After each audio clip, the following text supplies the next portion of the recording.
1억에 배당금 1천만 원인 연배당 10% 이상 배당 투자할 때 주로 보는 ETF들입니다. 안녕하세요. 배당의 만장입니다. 배당 투자로 작년부터 현재까지 누적 배당금이 5,500만 원이 되었습니다. 처음엔 월 10만 원, 20만 원이었지만 지금은 월 500만 원의 현금 흐름을 만들어 두었습니다. 이 기간 동안 연배당 10에서 15%의 분배금을 지급해주는 ETF들도 많이 출시가 되어서 현재는 1억으로 연 1천만 원 이상의 분배금도 받을 수 있는 시스템 이루어졌습니다. 그래서 어떤 종목들이 연배당 10% 이상을 지급해 주는지 많이들 문의하셔서 관련 자료는 유튜브 댓글에 자료 링크를 참고해 주시길 바라겠습니다. 한편 이렇게 배당금이 커질수록 현금 흐름은 좋지만 또 고민되는 것은 바로 세금입니다. 연 이자 배당 소득으로 2천만 원 이상이면 금융소득 종합과세 대상자가 되어서 다음해 5월 종합소득세 신고를 해야 하기 때문에 이 종소세 건보료에 영향을 준답니다. 그런데 작년에 연배당으로 2천만 원 이상을 받았지만 아직은 금융소득 종합과세 대상이 되지 않았습니다. 그것은 투자금의 인적 분산 및 각 연금저축 IS 계좌 등 절세 계좌를 최대한 활용을 하였습니다. 이러한 절세 계좌는 분리과세를 적용하므로 현재 금소세에 영향을 주지 않으므로 여러분들도 꼭 활용해 보시면 좋습니다. 이번 5월 달의 경우 저희 가족은 총 503만 원의 배당금을 받았는데 이 중에 대부분은 분리과세, 저율과세 적용이 되게끔 절세 계좌에서 지급을 받았습니다. 또 아빠, 엄마, 자녀 이렇게 나눠서 지급을 받으니 배당금 분산이 되어서 금소세 대상에서 제외가 될 수 있었던 것 같습니다. 얼마 전 뉴스에서 보니 IS 계좌가 혜택이 줄어들어서 해지하는 분들도 상당히 많다고 하지만 저는 제 주변 분들께는 오히려 IS 계좌는 무조건 개설해야 한다고 이야기를 해줍니다. IS 계좌는 분리과세뿐만 아니라 일부 종목에 대해선 손익 통상까지 해주므로 상당히 메리트가 있습니다. 구독자분들도 최대한 절세 계좌 사용하시면 이 절세에 큰 도움이 되실 겁니다. 제가 예전에 삼성전자를 퇴사하고 중국에서 어학연수도 하고 여행도 하면서 몇 년간 중국에서 살다가 한국으로 귀국을 했었답니다.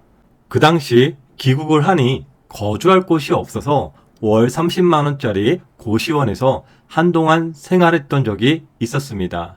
그때 2평 남짓한 고시원 공간이 너무도 갑갑해서 이 고시원 옥상에 자주 올라가곤 했습니다.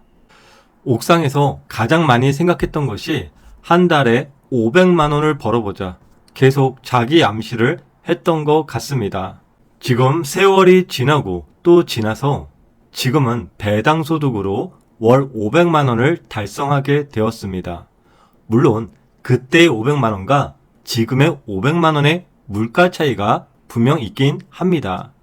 다만 저는 과거에는 이 근로소득과 저축만이 가장 바른 길이라는 고정관념이 있었지만 이 경제적 자유라는 것은 투자와 배당소득 등을 함께 하여야만 이 시너지가 크다라는 것을 알게 되었습니다. 그리고 배당이라는 현금 흐름 창출의 파이프라인은 이 고령화 시대에서 저에게는 가장 든든한 동반자가 되었습니다. 그러면 이러한 동반자가 되고 있는 ETF를 공유해 보겠습니다. 해외 직주의 경우에는 배당보다는 지수 추종 ETF 위주로 시세 차익을 목표로 하고 있습니다. 그리고 국내에서는 시세 차익을 목표로 하는 지수 추종 나스닥 100, S&P 500과 함께 이 배당 투자 위주로 하고 있습니다. 그리고 배당 투자의 경우에는 은퇴를 대비해서 월 배당 ETF 위주로 하고 있으며 월 초 배당 지급해주는 ETF들과 월 중순 배당 지급해주는 ETF들을 구분을 해두고 있습니다. 그리고 나스닥이 10에서 20% 정도 하락할 때는 빅테크, 나스닥 쪽 비중을 더 확대하는 방법도 사용하고 있으며 또 계좌를 복수 계좌를 활용하면서 일부는 대다수의 투자자들처럼 꾸준한 적립을 하고 수량을 모아가는 투자를 하고 일부는 낮게 사서 높게 파는 전략을 병행합니다. 그런데 투자를 해보니 이 어떠한 전략을 세우든 이 장기적으로 우상향할 만한 ETF를 발굴하는 게 이 가장 중요한 것 같습니다. 그리고 미국 국채 장기 채권 ETF들의 경우에는 제 스타일과는 맞지 않아서 거의 투자를 하진 않습니다. 그리고 일드맥스의 초고배당주, 즉 연배당 30%, 40%, 50% 이러한 ETF들의 경우에 사실 개인적으로는 선호하진 않습니다. 초고배당의 경우 원금은 쉽게 놓고 적은 금액으로 큰 배당금을 주는 것이 이 개인적으로는 부담스럽습니다. 왜냐하면 투자원금 5천만 원으로 연배당 2천만 원을 넘을 수도 있는 초고배당주들이기 때문에 이 경우 상대적으로 작은 자산으로 큰 배당 소득이 발생했다는 것만으로도 금융소득 종합과세 대상자가 되는 것입니다.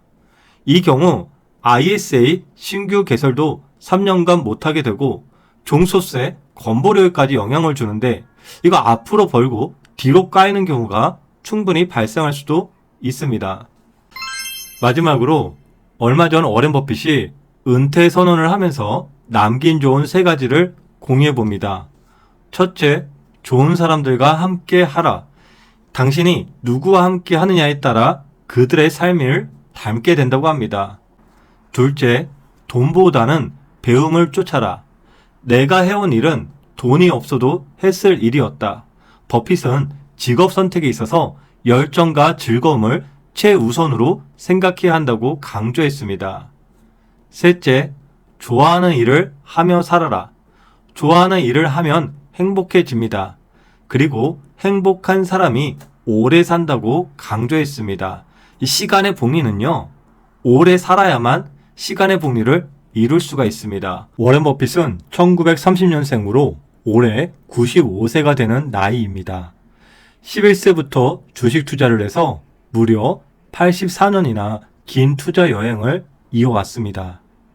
이렇듯 투자라는 것은 평생 할 수 있는, 가장 오래 할 수 있는 그러한 활동일 것입니다. 이 장기적 투자를 하는 길에는 분명 어려운 시기가 존재할 겁니다. 그러나 좋은 ETF들의 경우 오뚜기처럼 살아남아서 이 장기적 우상향을 보여줄 것입니다. 오늘도 신규 ETF들이 새롭게 출시가 되고 있습니다. 좋은 ETF들만 잘 골라서 유튜브 댓글 링크 자료도 올려보도록 하겠습니다. 이제 곧 5월 말 배당 기준 ETF들을 준비해야 합니다. 그 중에는 연배당 10% 이상 종목 리스트들도 하나씩 체크해 보시길 바라겠습니다.